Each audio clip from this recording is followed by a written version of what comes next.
Let's take a look at what's included in your kit when you purchase one of our klavkarr devices. In the kit, you'll find several items: a leaflet explaining the steps to follow for your first use, a USB cable for a wired connection, useful if you prefer to run your diagnostics via your computer, and of course the klavkarr scanner itself. This is the model 310, which supports both Bluetooth and USB. Let's now follow the steps shown in the leaflet to install the EOBD-Facile app on your smartphone.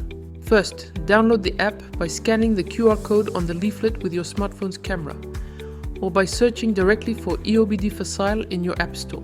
Next, let's find the location of your vehicle's OBD port. As mentioned in the leaflet, you can use our free mobile app.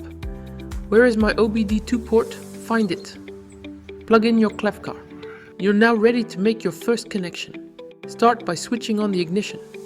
Then launch the app and establish the first Bluetooth connection.